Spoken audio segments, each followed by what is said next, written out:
Do you need some business perspective? When you're inside the bottle, it's really hard to read the label. You've probably heard that before, and I highly recommend you getting a mastermind. I've preached and preached and preached, or a coach, somebody that can help you, especially during these trying times, right? This is the epitome of if you're in the arena and doing the work. We have to really push out all that negativity and work on our own goals, because amazing things happen when there's this much change for small business owners that embrace it and not push it away.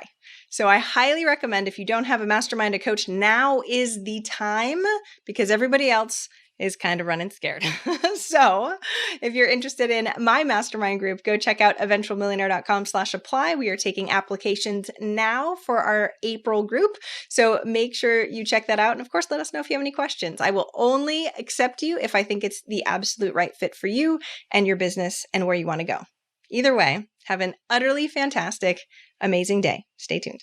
Potent advice and inspiration from real self-made millionaires. Welcome to the Eventual Millionaire with your host, Jaime Masters. Welcome to Eventual Millionaire. I am Jaime Masters, and today on the show, we have Barbara Turley. Now, you should check out her site at thevirtualhub.com for all of your virtual assistant needs. Thank you so much for coming on the show today. Thanks so much for having me, Jaime. It's very exciting to be on your show. Thank you very much. Now, I so appreciate people talking about virtual assistants because there are so many nuances when it comes to this. And I know we can dive really, really deep, but you've had this for in the internet world years, a ridiculously long period of time. So tell me a little bit more about how you started the business and how you've come from. Oh, yes. Yeah. So the funniest part about this business is I call it my accidental business, because I really, really didn't mean to start this. And, you know, we all try and have business plans and all these massive kind of strategic ideas that we're going to work on. And this one was very organic, happened by accident. I was doing business coaching, and most of the clients that I was coaching, they were all suffering from the same problem, regardless of the business that they had. They basically were trying to, let me just unmute that's terrible, my Skype, hold on. All the people message you when there you're out, of course. All my VAs in the Philippines they're all coming online soon. Anyway, so basically they were all having the same problem. They essentially, if they didn't hire staff, they were never going to be able to grow and do all the things they wanted to do. But if they didn't grow, they weren't going to be able to afford to hire staff. So this vicious cycle that we all fall into. So I had read Tim Ferriss's 4-Hour Work Week, like we all had. I had a VA in the Philippines. And I just started recruiting friends of my VA purely to help clients out, not as a business. And before I knew it, I just was getting more demand for that than I was for business coaching. And I was like, I wonder, is there a business in this? And I literally pivoted overnight. And within about a month, I was like, bang, we're in a new business. That's it. No website, no name, nothing, just an offer that people wanted. And it started very organically like that. And what year was that? So that's 5 years old now. So what are we in? Yeah, so 2014 started out. Yeah. 2014, 2014. And it's grown now you came perfect timing as far as the wave goes. And I love how you're like, I actually listened to the market. They told me what they wanted and I just delivered it. And you've seen a huge growth trajectory for it too, right? I have. I mean, look, today we have 150 staff. I've got a Philippine company. We've got full office-based operations in the Philippines. I mean, it's a big operation now. However, when you look at competitors and other people, you think, it's 150, it should be 500. But full disclosure, I also have a 3.5-year-old daughter and a 6-month-old son. So I feel like I've been kind of doing this whole thing with children and you know, it's kind of hampered the growth a little bit, but I've learned a lot of lessons along the way though. So like you were saying, it's not as easy as people think to get outsourcing right, and especially in another country. So I've got a lot of war wounds and success stories along the way. We're totally going to dive into that, but what I find so hilarious, and I know you know this, it's like, all right, 150, but I could have been doing 500, right? That's what we always do, but I could have, right? You have so many other things. We were talking about this before the other day. Like, you've got small children and are running 150 staff. Like, that's insane as far as what you're able to handle capacity-wise, too. How do you handle it all? I have a really good team. So I realized early on that I was accidentally good. I didn't realize that I was actually quite good at operations, and I was quite good at running people. So, and like team leadership and all that sort of thing. I have an amazing team, and I also love mentoring people. So I tend to allow my team and my people to kind of take ownership of certain things, and they love that, and they love to take something and win with it. Now, that doesn't mean abdicating all involvement or responsibility. It's about leading people correctly, which is a mistake a lot of people make. So I have a great team. Also, I'm very good at sort of learning the lessons very quickly. So I spent the early part of my career, I spent 10 years as an equity trader in investment banking. And to be honest, it taught me how to make very fast decisions, how to listen to the market, which is what you said, and how to match supply and demand really quickly and to know when the market is turning. So, for example, I saw a shift a few years ago that I was doing a work from home model. And I very quickly realized that the problems that were occurring with that, there's not on a small scale, there's not problems with it. But if you want to scale that, it's quite difficult. Now, other people have achieved it, and kudos to them. But I just realized pretty quickly that if I wanted to be taken seriously in the market, both globally and in the Philippines by the employee base, I was going to have to change the model. So a lot of the growth hampering, I think, that happened along the way for me, apart from having children, was I changed the model completely, and I kind of started all over again after the first 2 years. So this model is kind of the new one. And that's been vastly more successful for me. Yeah. What did you see? What were the little inklings that you were seeing that you're like, oh, I totally have to switch? Because that's huge as far as expenses go, and a totally different shift. Yeah, that's a lot. Yeah, and I made everyone an employee, right? So there was like health cover and benefits, and I did the whole thing. Yes, it cost an absolute fortune, and I'm probably still trying to come out of the back of that. But I'm looking at the long game and not the short game. Look, things for me, let's be honest, right? Do you know that someone is working, or are they at the shopping mall on their phone saying that they're working? So there was a lot of operational oversight that became quite difficult to do. And at 20 people, if you're running 25 people, you can totally do that. I got to 50 people and imploded. I was like, I just can't handle this anymore. And the complaints and just too much going on, too much trust. And I thought, can you do this with 500 people? Now, there are companies that do it. For me personally, I was like, I can't do it at 500 people. So that was a personal decision that I wasn't doing it for me. Yeah. I love this. Okay. Well, we're going to dive into that in just a second too, but you talked about abdication versus not, and to be able to go into the nuances of what that is, because I feel like, especially as newer business owners, they're like, oh, you should totally delegate to a VA. And no offense, they suck as managers. And then, you know what I mean? They don't even know what to delegate, first of all. Then they don't even know how to be a good manager. Give us let us walk through all the information that you've got. Sure. So the first thing to remember is that the word virtual assistant, unfortunately, has exploded in terms of its meaning. And anyone with a heartbeat who can type, through to anyone who can code an app, right? So you've got like this whole breadth of virtual assistants. And what we're forgetting is that they are assistants.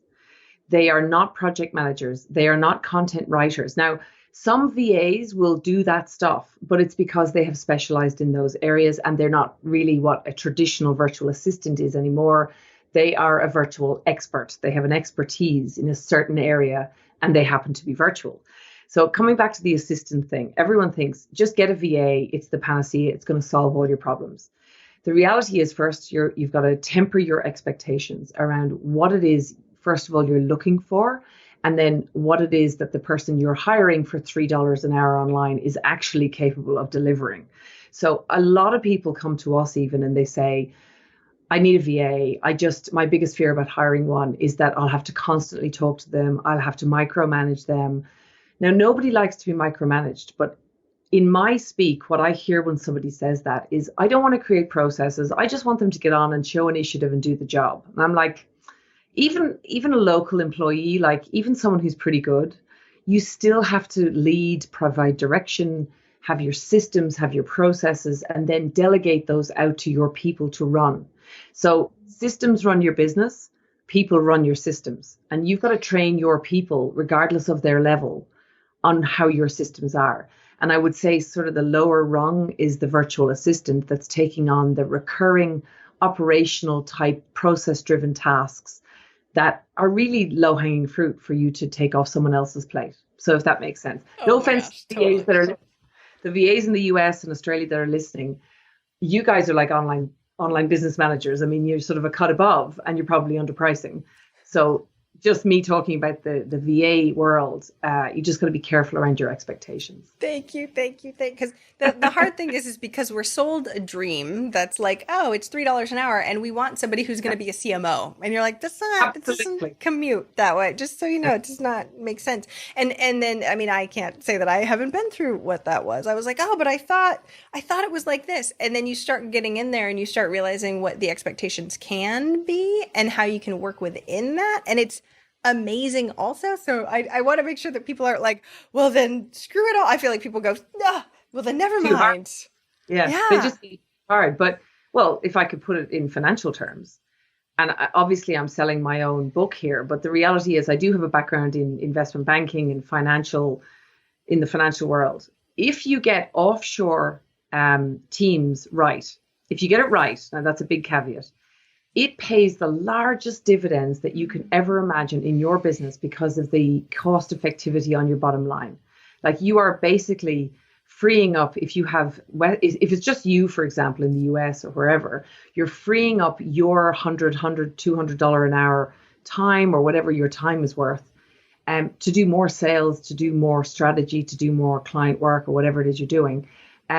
Or freeing up your team. Let's say you've got a large business and you've got account managers and you've got like salespeople, and they're doing admin work that's tying them down. That really is cost effective to leverage an offshore team who are delighted with the career progression of this type of work. So yeah, dividends it pays is enormous for your business if you get it right. Well, exactly. If you stick with it long. So I had a bunch of people in the Philippines for VAs beforehand when I was managing, and then I realized that I am not a good manager and I can get better. And I put someone in between me and the team in the Philippines. Now we have a handful of people in the Philippines.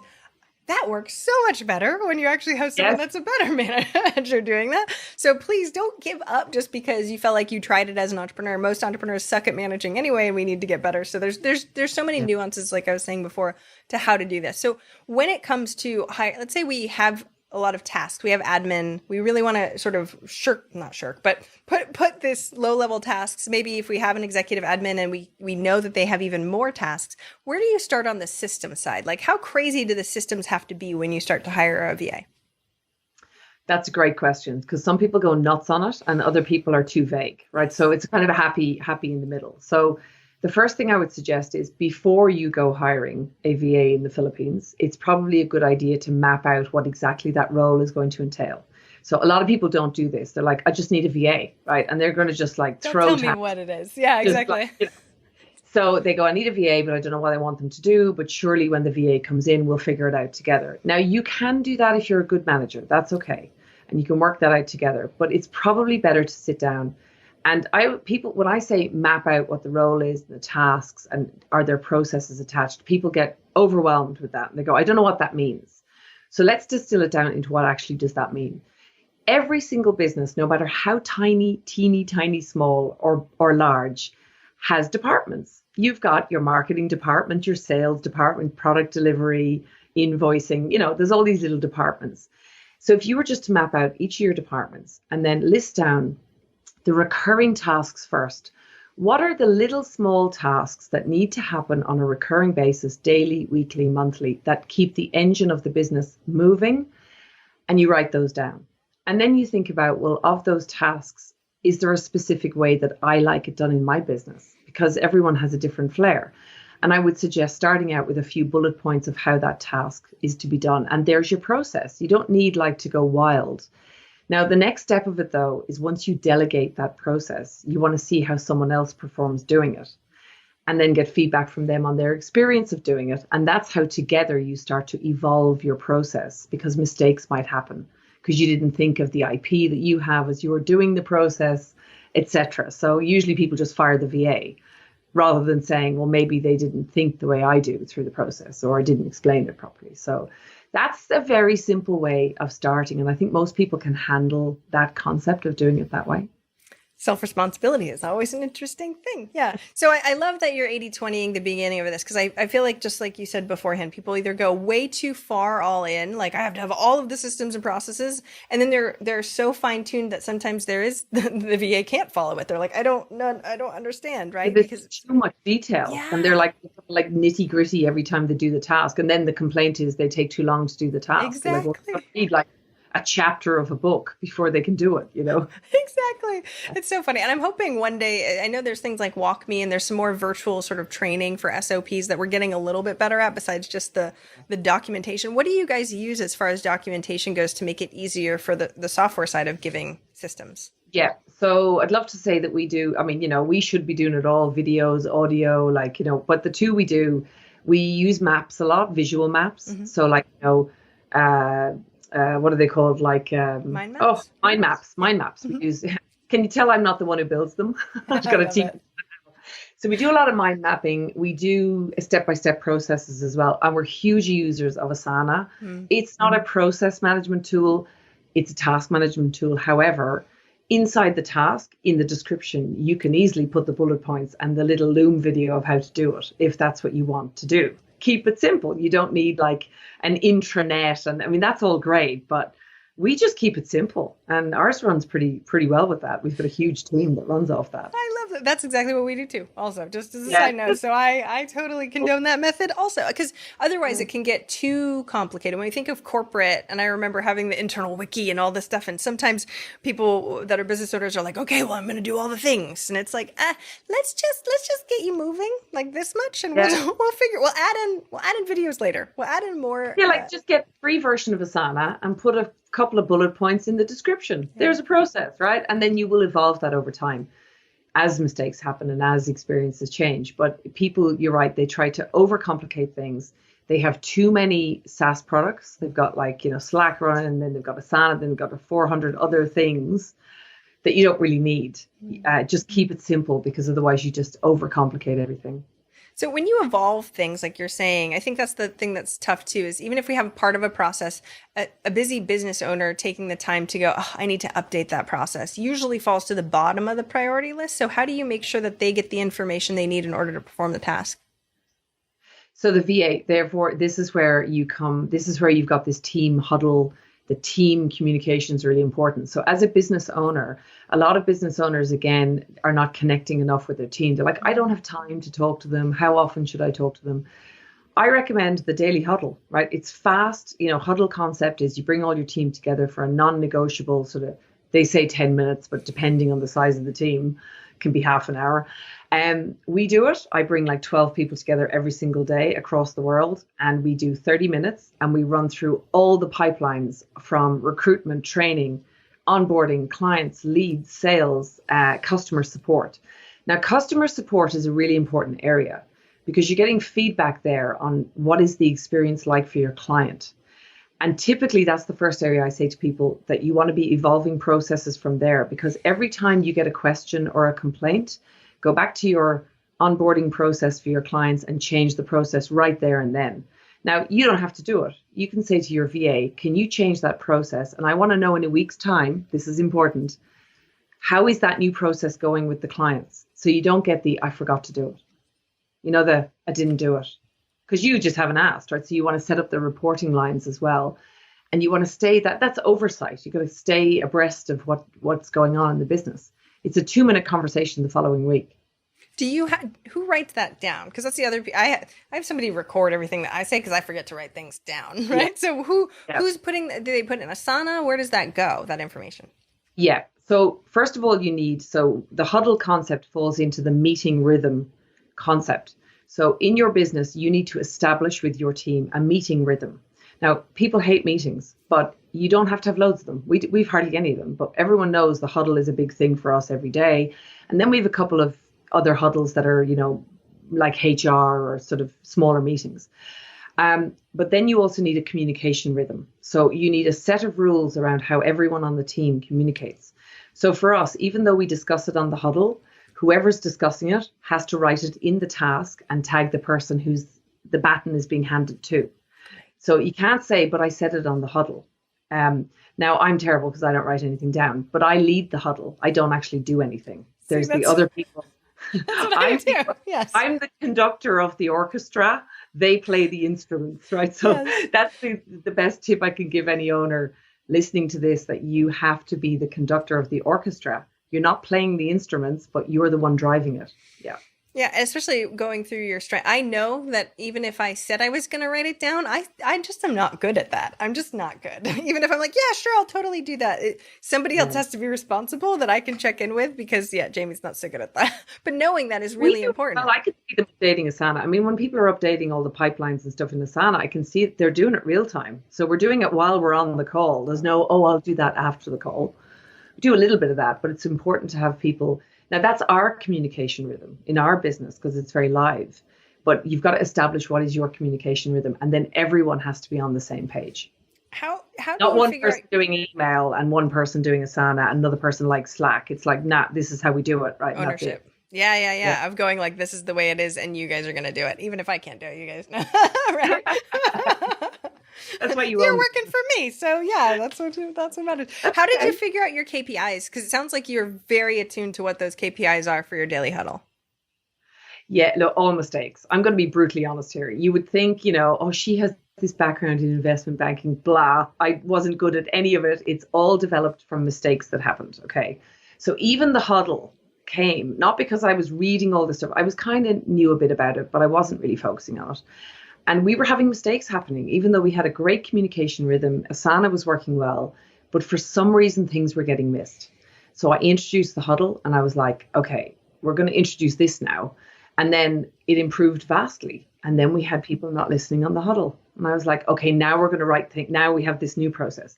So this is this process evolution thing that you have to accept, that SOPs and processes are living, breathing, dynamic things that do not stop. They have to be changed, and it's moving with the market that is your business and the experience of the people in the business. So yeah, mine is all trial and error, and it's pretty good now. But again, it's for a business of this size. So what happens when I've got 500 staff? Everything will have to change. So I appreciate you saying that too. There's different levels. Yeah. And how often do you experiment or test, especially with stuff like this? Every day. So like I said, I'm matching supply and demand all day. So in the business that I have specifically, it's a people business. So stuff is coming up all the time. I mean, there's I can only imagine. Go you.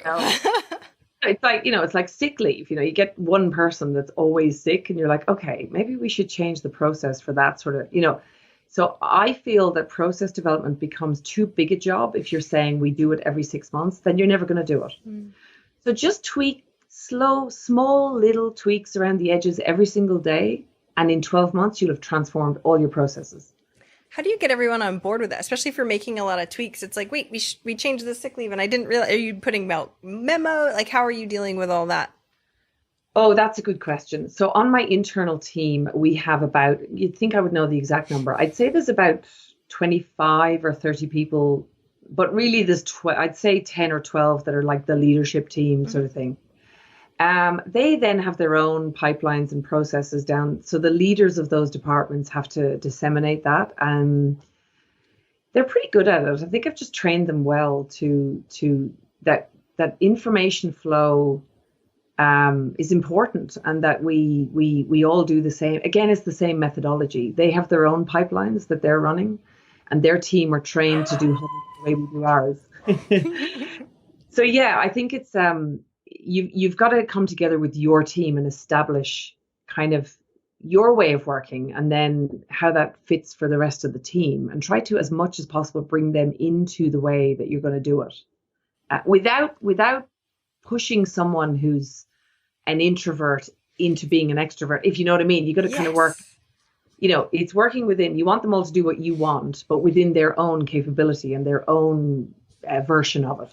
To a certain extent. We need way more into that, because that's the other piece, like, especially when we're working with bigger teams and communication, but we're also talking about different humans and they have different love languages. They have different ways that they take things. They have introvert, extrovert. There's just so many nuances to humans in general. So go you for having a very, very human based company. How can you manage that? What do you do to try and go, oh, this person's introvert and they want to hear that information this way, or they get it better this way, or they're visual or analytical, or how do you deal with all that? That is a very good question. I've got to think a bit deeply about that. So basically, most of the leadership teams are the ones who are dealing with me. And maybe I've brought people and mentored people up into those roles. Okay, I know what I'm going to say here. This is about recruiting well. Okay, so here's a recruitment tip. Okay, you can meet someone you love who's very, very talented, who knows what they're doing. If they are the wrong cog in your wheel, it won't work. In my experience. Now, this is maybe just for me. I find because we run a virtual team and we have a lot of processes and systems, and I'm quite system driven, I need people who are able to plug into our system and work the way we are. Otherwise, you have like one of these kids is not the same as the others, and it just doesn't work. We've had that. It doesn't mean I get rid of them. I've had situations where I've had people who just didn't quite fit in the model, but they were very talented. And one of them, this is a great example. One of them was kind of a developer type guy, like just kind of quiet and likes a dark room. And we tried to get him into this thing and it just didn't work. Like he'd forget to show up for the meeting and like just disastrous. So I said to him one day, I just need you to find something to do. Find a project and bring it to me. And he brought me a problem that our VAs were facing where they had to do an end of day report, which was tedious, annoying. They hated it. And he built a little tool that helped them to do it really fast, right? And that tool was about 2.5 years ago. And it evolved into an entire custom built platform that we now use for HR management. And he's the leader of it. And it's just like, it brings a joy to my face every time I talk about it because it lit him up and it unlocked him as a person. And he presents once a week to the team on the new developments for the thing, and the rest of the week he just works on it, and that's it. Yeah, I got goosebumps from that story. That's perfect. Yeah, I do. Every time I talk about that one, that was a lesson that sometimes you just gotta throw them a bone and hope they take it. Yeah. Oh, okay. Because leadership and managing employees is so important. Give me some more recruitment tips, though, especially with knowing who's like you. So we know that we need to sort of match up company values for them. We know, especially if it's a detail-oriented role, like there are assessments for this stuff. But what are some of the fine-tuning that you do to try and find the right people? The biggest tip I can give is that, it's very hard to do. Skills can be taught. Character, you cannot teach character, enthusiasm, positivity about life, and mindset, right? So we, in our recruiting for all VAs, we're like, don't worry about skills and experience. We can teach you that stuff, right? But we cannot teach you to be enthusiastic about life. We can't teach you to have strong moral character and values. And sometimes we get that wrong, but we have ways now of we're like, is this a cultural fit? Are they going to shine in here? Because we can teach the rest, right? And that's okay. Detail, that's the first level. Then the next layer down is like, what role are we putting them into? So just because you find someone that's a great cultural fit and has all the character and all that stuff, still doesn't mean they're right for the job.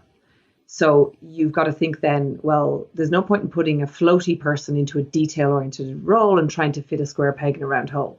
So it's again being realistic about and test them. Don't just ask them, give them some tests and try and catch them out in the tests.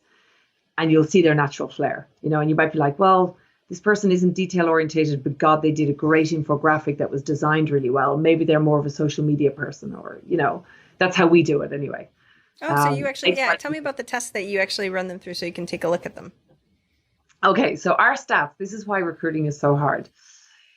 Our hiring rate would be about between 2 and 4%. So if we have to hire 10 people, we need 500 people to apply per month. So it's really hard. And the first test, honestly, people will apply for the job and we invite them in for testing. In the Philippines, over 50% won't show up. They will say that they'll book it and they won't show up and they won't contact us. That's the first test failed. We're like, lucky you, and no, yeah. Yeah, unprofessional. We're like, it's okay that something came up, but if you've contacted us, and some people do, and they're like, I'm really sorry, can I reschedule? That's fine. So test number 1 there. Test number 2 for us is English, because of course English skills in the Philippines, they all sort of speak English, but it's different levels of, so we have a couple of really deep English tests they have to do, and most people fail. So that's kind of 80% of people are gone at that point. And then after that, we put them through branding tests. We make them listen to a podcast and pick out like the top 5 points and make an infographic. Even if they have no idea what's an infographic or what's a podcast, we give them some training. And what we're looking for, though, again, is like, not are they a great designer? Have they got the guts and the grit and the determination to take something they don't know how to do and go, I can do this? And that's what we're looking for. I don't care if the infographic is a mess. I'm like, you've got grit, right? So we're testing for grit. That's really what that's about. And then if someone has flair for design, we're like, wow, this person actually has, great. And then we tick that box and go put them down a design route. And then the final one is a bit mean. We make people do a video where we fire random questions at them that are off the wall, like something like, what's your favorite thing to have for breakfast? And what we're looking for there is people's ability to just think on the spot and not like panic and just goof out of the whole thing. And you get a lot of people's personality through that. And then after all of that, we decide if we'll bring them for interview. So only at that point will we say, yes, we would like to interview you. So, and 50% of people will fail the interview. So, dubious character comes up in the interview. So recruiting is hard because it takes that level of focus to actually get it right. Yeah. And you must have, that sounds like an amazing process. Were you really good at that before you started this business? Okay. So you learned a lot.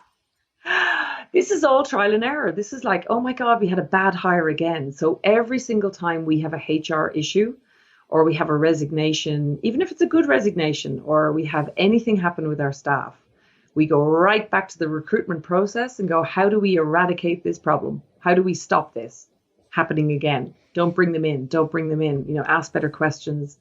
And that we built it over years of being burnt, to be totally honest. So, that's the reality of it. So you can be burnt. So anyone who has been burnt in the recruitment market, go easy on yourself, because we're doing it all day long and we're still getting burned. So, we need to hear that information. I know a lot of not even newer business owners, but newer to hiring are like, oh my God, I'm like, this skill set people have refined over a long period of time and they still are like, the percentages aren't great. So just so you know. Yeah. Well, then I bet you have firing tips then also. So what is your process for metrics and knowing when they're not aligned and not doing a good job and then letting them go? Okay, so here is the interesting thing about recruiting. We have refined our recruitment process to the nth degree at this point, that we hardly ever, now I'm saying hardly ever, fire anyone. Even if we lose the client, we keep the VA. We're like, because we have invested so much time and energy in training them. And usually they have worked out because they're a cultural fit, they're a character fit, and we can coach the rest. So my first tip about firing people is to hire better. Take more time to hire better. Now, you will fire a few people. Sometimes with mistakes, let's look at the most basic things. People are making mistakes with process. If you work together on, well, ask them, why do you feel this mistake is happening? You might find some gold there. They might say, every time I do this step, this happens. Or you will unearth that they're just not doing it. Like, they're lying, right? So it's about knowing that nuance and not going straight for the you're a liar to, trying to work with them first. And then if it just keeps happening, you can ask yourself, is it a skill issue or is it a will issue? Because they're different, right? Skill, you might be able to fix it. Might, if they're smart enough. If they're not, well, you may need to let them go. A will issue, fire them because they don't want to be there. Yeah. How do you determine will issues? Yes, I would. And that's the thing, because your hiring process is refined, you have a lot less of that. The people that don't have as refined hiring processes will limp along for long periods of time being like, it's fine. Everything's fine. And it's not a good fit. And how do you determine the will versus the skill? It's attitude. So you can tell from the tone of the person, how do they take feedback? If you give them the feedback or you ask them to do something and you've asked a few times, and like we all hate doing this, it's like I've asked and they're just not hearing you, right? They're just ignoring you and they're just not doing it, right? And they're just continually, then I think it's, even if it's not a will issue, it's not a good match. And I think that person, you can tell them that the next step is, listen, I'm going to have to let you go. Or you can just ask them straight out, do you want to be here? I mean, I'm very direct. I just be like, do you want to be here or not? Because if you don't, I think we should cut it. But if you do, I think we can work on it. Do you want to give it another month? And that's it then. Yeah. I love Be that direct. kindness. Yeah, definitely. Candid conversation. Yeah. Instead, yeah, and it's always an interesting thing, and this is where you are an amazing leader, and a lot of the people listening might need to step up into the leadership role a little bit more instead of pussyfooting around, or you know what I mean. There's just a lot of tactics. So give me some leadership tactics that you've really learned as you've grown this. Yeah. So people talk about being vulnerable as a leader. Now that doesn't mean being a drama queen, right? So you can't be on the phone every day giving your life drama to your team, but at the same time, it's okay. So sometimes I'll say to my leadership team, I will literally be on the huddle and I say, guys, we're bleeding and I'm anxious. I feel anxious. I feel scared. I just want us to, I just want you to know that we just need to lift. And then and they rally around you. They come and rally around you. So that's tip number one. So no drama queen, but it's okay to tell them when your anxiety is high and that you need them to just know that you're there for them. The business is okay, but you're feeling a little anxious and you want everyone to step it up a gear. They'll respond well to that. Yeah. I want to break that down a little bit more because that's huge. Like the things that you said is very, very not unique, because we've been told a lot with Brene Brown and vulnerability and stuff like that. But there's a very fine line between drama queen. Fix it. Yeah. You need to, right? Making it their problem versus them supporting you, right? Because it sounds like the way that you did it, they can rally around. Whereas I've seen other people do it and it's like you're blaming your team, that, you know what I mean? There's a lot of ways that they can do it that can be interesting. Can we just break it down a little bit more on how you learned how to do it? Yeah. So I think because the business started very organically, there was a mess in the beginning and I was quite close to the team, and you got to be careful you're close, but not too close as well. So there's a fine line with that too. So I think if I could distill it into one comment, because we could talk about this for hours, it would be that I'm not the head and you work for me. We're a team. So I'm like, hey guys, I'm anxious. Here's what's happening. Can we get together as a team? What do you guys, I asked them, I go, what do you guys think? What do you think? Tell me, what are you seeing out there? What's happening? And it's just amazing. It won't happen the first time you do it, but if you build that kind of hey, I'm on the team too. I've got my sleeves rolled up here, and I want us to work together and idea share, and you tell me what you think. And if I could distill it into one thing, I think that's it. It's not like your fault and I'm the leader and I own it. Yeah. It's us. We are in this together. Yeah. And that's a level of openness that makes it encouraging for them to actually help and want to help and support you instead. I really appreciate that. Okay. More leadership tips. I love this. Yes. So another one, a follow on from that point, would be what I have found through my journey with learning to lead, because honestly, I wasn't in a leadership role in corporate at all. Oh, so really? I had to learn. No, I was a trader. So I was working by myself. So I was quite insular. I was on teams kind of, but in a role that I ran myself. So that was kind of new to me to run people.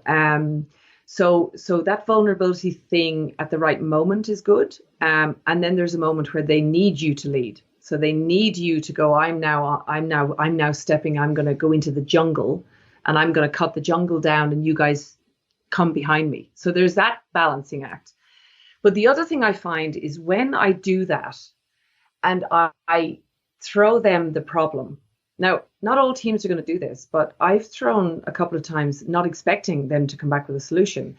And they have rallied together and taken ownership of it. And I say to them, God, I didn't expect that. And the answer I get is, it lit us up to do that. We were like on fire with ideas, and it's allowing people to take ownership, to feel ownership over a problem and to solve it, because everyone loves doing that. And if you allow them and give them permission to do that, you will find that you get great results eventually. Maybe not the first time, but over time you do. When they trust you. Where does it come in though, on your opinion? What was that? They have to trust you. So, for example, if they try something and it goes wrong and you rip everyone's face off, well, then they're not going to try anything ever again, right? So you've got to allow them space to make mistakes and to try things. That's where I was going with that, actually, also, because it is one of those things where having the openness to be able to do that, but then you can't, if it's not the way that you would have done it or whatever, the criticism after the fact also creates a closed loop, right? There's just so No, many but if you pieces to know, here's the thing though, if you know how you would do it, then that's the time to lead, right? That's the time to say, here's what we're doing. If you're facing a problem that is causing you anxiety and you're kind of thinking, I'm stumped here. I'm a bit, and you go to your team and then you're one team, one dream saying, and admit to them that you don't know. Tell them you don't know. And I think that will really work. Love it. Love it. Actually being honest with how you feel. Right. And not in every situation. Of course, I really appreciate that there's a navigation to it that I'm sure you've learned from wisdom. Like, don't start crying. Don't start crying on calls with them or anything like that. You just got to temper the, vulnerability a little bit.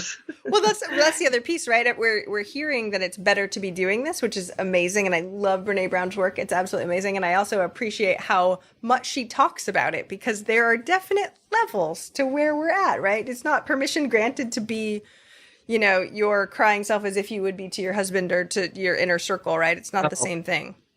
You have to be a strong leader. So like there's being a strong leader and being vulnerable as a strong leader. And then there's being vulnerable as a weak leader. And if your team see you as a weak leader, they will not follow you. They will go to someone else. And that's when the will go, right? So people need a strong leader, and it's okay for you to be strong but vulnerable at the same time.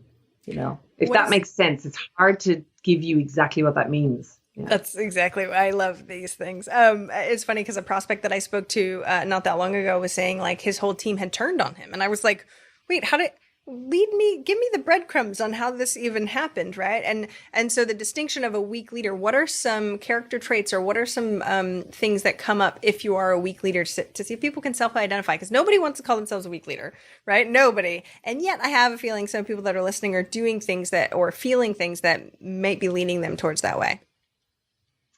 Things like divide and conquer, criticizing people on public calls, like big team calls. We all lose it occasionally. Let's be honest. We're all human. It's okay to lose your shit, right? Sorry, but it's totally fine. Apologize afterwards. Come back and be vulnerable afterwards and go, I'm so sorry. I did it the wrong way, whatever. But when I hear of teams kind of ganging up and leaving a leader, it's very hard to look at yourself in the mirror, because a strong leader that is respected and people want to follow you, it'll take a lot for them to leave you, like a lot, and they would probably be devastated leaving you. So yeah, I think you've got to look in the mirror at that point and ask yourself why people don't want to follow you. But it's a hard one to do. I mean, it's kind of like, people who just have natural sex appeal. I feel like it's like just a natural innate ability of some people to lead really, really well. So, but you can learn to be better. So, I think if that happens to you, do some work around yourself. Yeah. To be a better leader. We have a tendency to work with the owner and the operator. And then we ask the operator confidentially, like, how is it really working with them? And then we can coach the owner around some things that have to do with that, because it's hard to have these open conversations, especially if you haven't built that trust to begin with, to realize like what you're actually doing. It's like they see all the problems, but they don't know why. I'm so confused. And awareness, first step, but trying to figure out what that is really difficult unless you have somebody that can be honest and truthful. I think as well for your leadership team, it's important as entrepreneurs, we tend to overwhelm our teams because we are like, charging forward and leaving our teams, in a bloodbath behind us. Right. Because Pick we up have after me. Yes. Yeah. And we're always talking about revenue targets and how big we want to be. And does that matter for them? I think breaking things down into strategic quarterly focuses and allowing people to have one or two focuses and giving them permission to say, these other things are going to happen later this year. And that's leading. It's saying to even your ops manager, I want you to do this in this quarter. And I want these other things, but let's talk about them later this year and map that out, right? So that's leading and allowing them to revel in the success of that particular project and then reward that and be like, that was brilliant. Now let's move on to the next one. That people need to feel that and not feel overwhelmed. It's your job as a leader. You can be overwhelmed, but don't overwhelm your team. And we need to shout that from the rooftops. I need to hear that again too, right? How do you understand? I need to remember that as well for my own team. They're probably listening going, oh, really? Oh, really? Let's write that on the wall for later. Yeah, let's do that. Yeah. Well, and that was my next question. How do you understand what your team can handle? I know working with them for a long period of time, but there is like especially different types of people. How much do you chunk and give them at a time?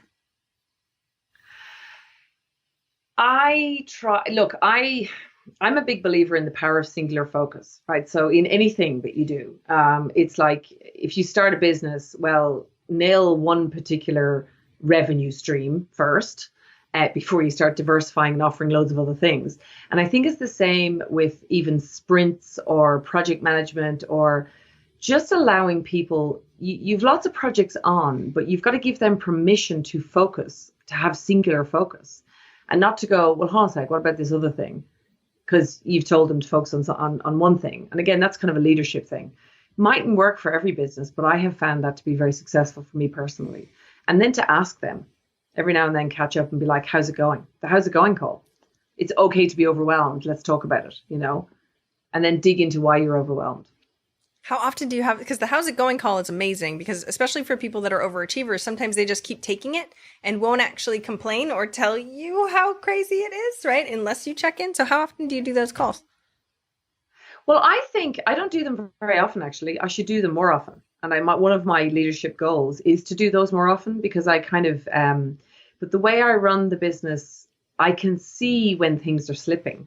Because one of the things that I've done quite well, because it works for my control freakness of being the owner, entrepreneur person, is Asana for us is like the motherboard.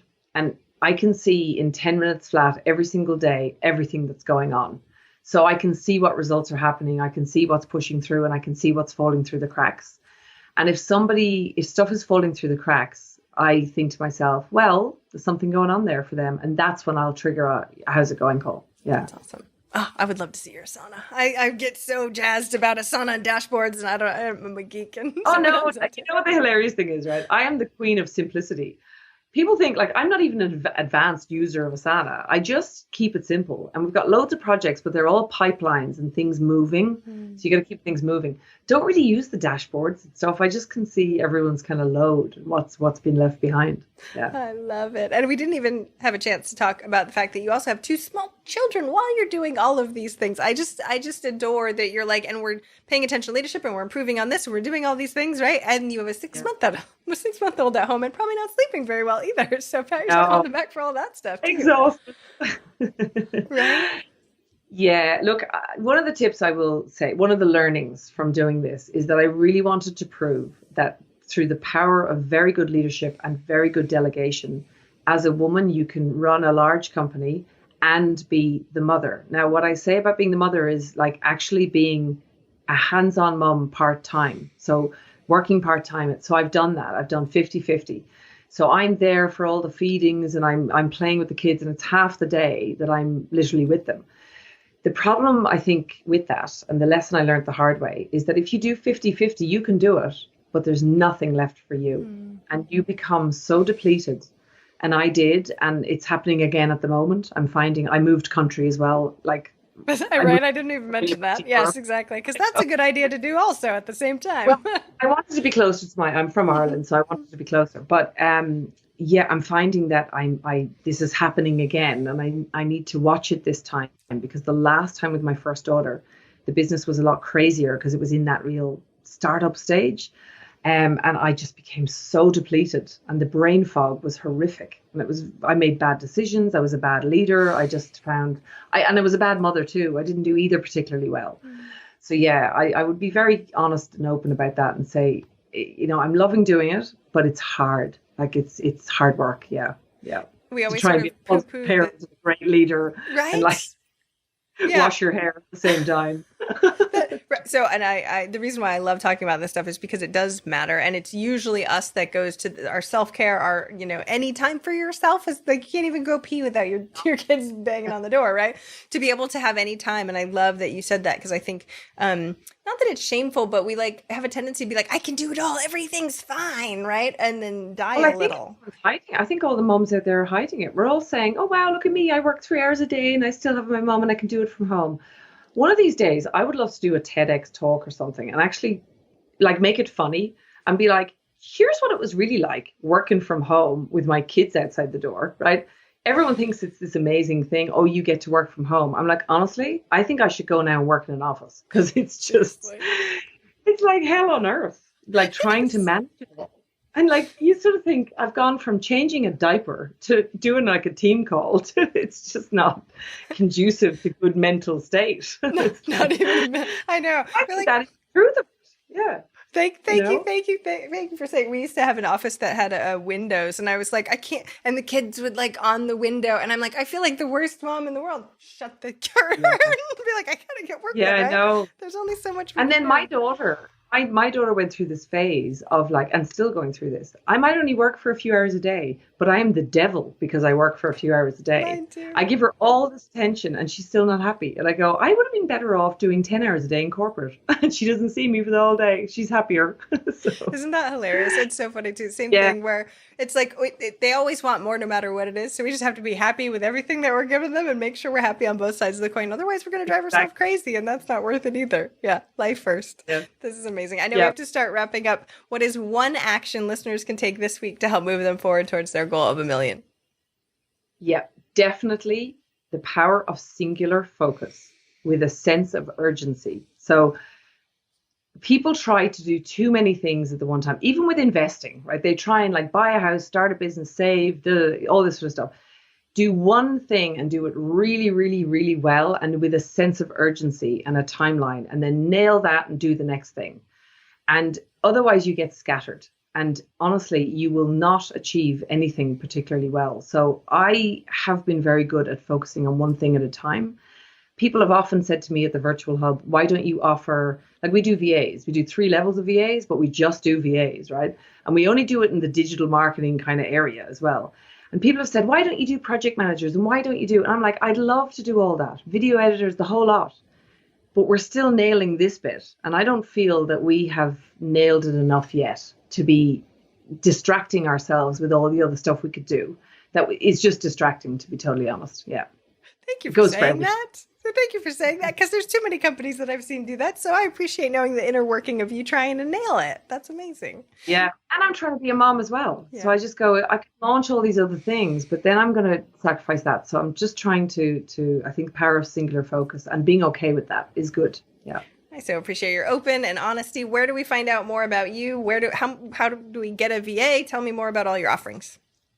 Sure. Yeah. So the best place to find out about us and even a bit about me is thevirtualhub.com. We've got tons of content on our site for anyone who's like anywhere from starting out and just getting into this VA thing, people who've made massive mistakes and want to know all the, like I even have a podcast, shameless plug, the Virtual Success Show, where it's very tactical. Like we talk about things like, when is it time to fire my VA? How many times a day should I talk to my VA? It's very that sort of podcast. If you want to find out a little bit more about me, you can go find me on LinkedIn. I don't do a lot over there, but I'm planning to do a bit more now that I'm out of the having baby phase. I can actually do a bit more content. And yeah, if you're looking for a VA, we cover all time zones. We are office based. We are Philippines based. And we do 3 levels of VA. And we mainly focus on the digital marketing world. So platforms like Entreport, Infusionsoft, HubSpot. We've got VAs that can do all the tinkering and build your campaigns and mess around with Zapier and all the stuff that's tying up all your time that really you shouldn't be tinkering with. Just come to us for that. And that's what we specialize in. I love it. We just had Zapier's CEO, and he told us a million things that we can do. So I know everybody's waiting with bated breath to be able to do some of these things that have been really, really low on their to-do list, because who's got time for all that? Your team does. Thank you so much for coming on the show today. I really, really appreciate it. Thanks so much for having me. If you enjoy this show, I would really appreciate your wonderful words of feedback. Go leave me a review. I would love a rating, whatever you can do in the time that you've got. I would so appreciate it.